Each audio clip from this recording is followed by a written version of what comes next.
So I've just finished a lesson that picked up some incredible yardage for a 28 handicapper. And even though he didn't want to appear in the video, I thought I need to share this with you guys. So like a lot of golfers I see, today's client's complaint was really that his ball striking wasn't great. And when he did strike it, the ball seemed to go very high and just not really very far. So a typical shot would have been launching high, not really out the middle of the club face. Club speed was okay, but for 80 mile an hour, 130 yards carry was not very good. Now, the first thing we needed him to understand is there was plenty of club head speed there. So it wasn't that a lack of what he was putting in was costing him distance, but what it was that he wasn't getting the energy from the swing into the golf ball. So we noticed launch angle there was kind of nearly 30 degrees.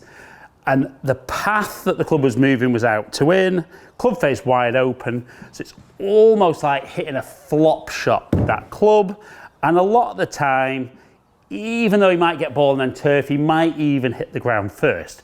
So the first thing we said we need to work on was we need to try and get the low point of the golf swing ahead of the golf ball so that we're starting to see some forward shaft lean at impact rather than the shaft almost leaning back.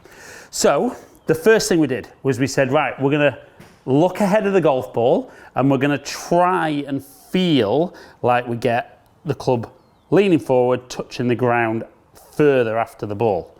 So from setup, we definitely saw a big change in low point.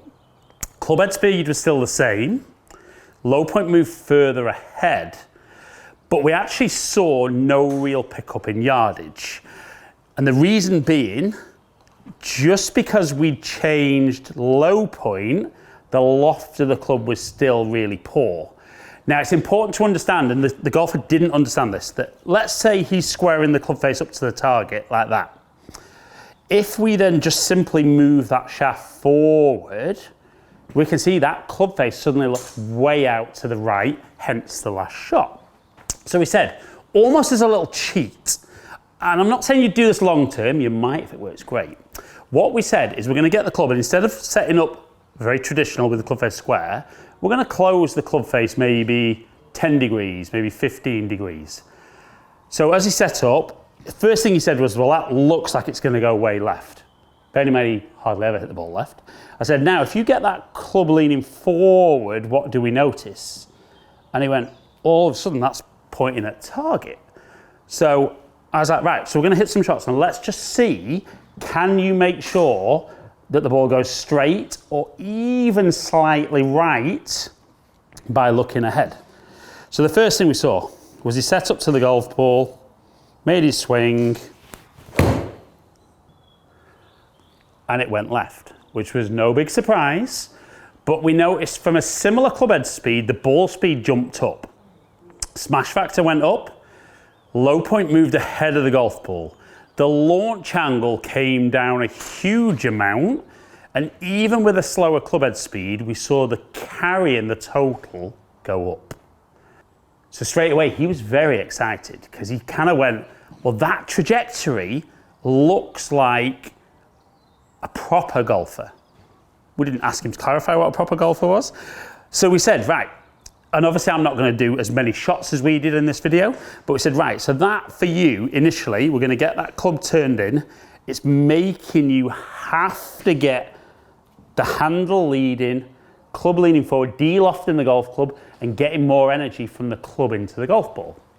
But as he did them, and we gave him made him give himself permission that he was allowed to miss left, which was good, because then when it was going left, he kind of understood, I'm doing what I tried. So once we were consistent with strike and seeing a bit more distance, then we said, right, the reason now that that ball's going left is that club face is now left of target, but much more square to the path we're swinging on. And this is where I think golfers struggle. They start trying to change too many things in their golf swing. And from standing square, it's almost like I need to get ahead, but I need to drop the club on the inside. And if you think about too many things, you'll just end up doing none of them.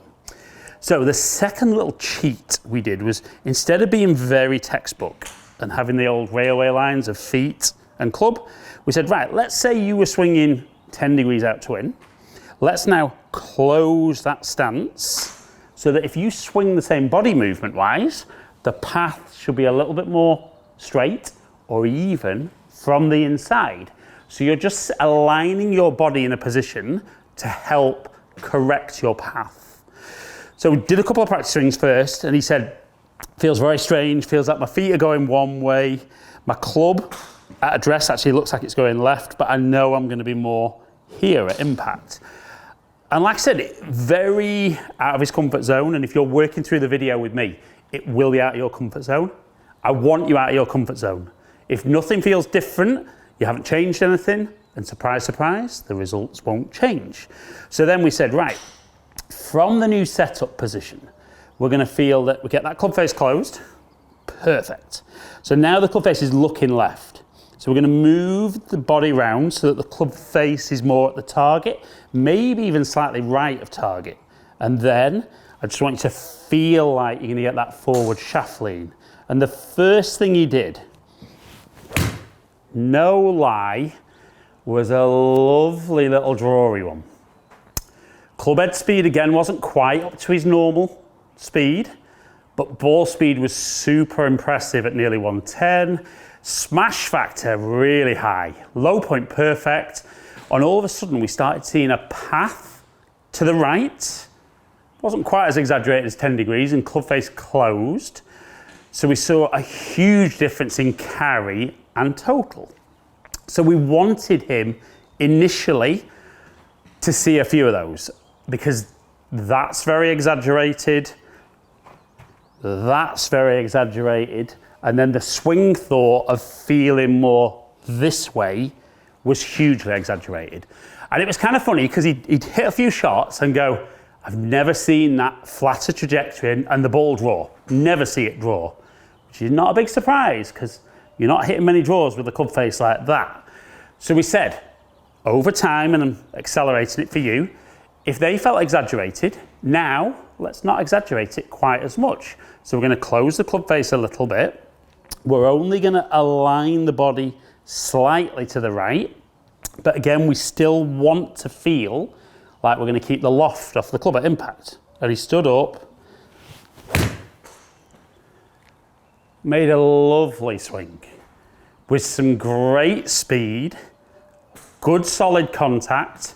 Ball speed was impressive, if not as high as before, but a very, very different delivery of the golf club to give an unbelievable distance. I mean, honestly, the 152, and they're very similar to his numbers, 153 carry, 164 total. And it was almost like he discovered something that he didn't think he was capable of. Because for years he'd been standing square, making sure everything's perfect, trying to make the perfect golf swing. Whereas once you know your tendencies, and a lot of golfers' tendencies are open club face, out to in, adding loft at impact. So work on the complete opposite. And when you're able to do that, it's amazing how effortless and powerful the golf swing feels and repeatable. But you have to be willing to go exaggerated first, really get that feel you want, and then dial back to what you wanted. And there's a little extra at the end. I said to him, so imagine that's your normal speed. Why do you swing at that speed? And he went, well, if I swing quicker, I have lack of control. So I slow down in order to give myself more control. So I asked him, did swinging slower before today give him more control? Which I won't use the exact phrase that he used, but no was the general answer. So I said, do you think you could now swing a little quicker doing what we've spoken about? And he said, well, I could try. So he stood up, closed that club face a tiny bit, closed that stance a little bit, made his swing, felt quicker, but again, really important, looking ahead, keeping the loft off the club. and honestly hit, his own words, the best golf shot he's ever hit. Very little shape, unbelievable delivery, and a huge distance. Now, we worked up through the clubs, and I won't tell you what he was doing with driver, but he's now playing a different game. And if you've hit that high, soft, poorly struck flop shot on a regular basis, make these changes, and I guarantee you're going to pick up some serious yardage.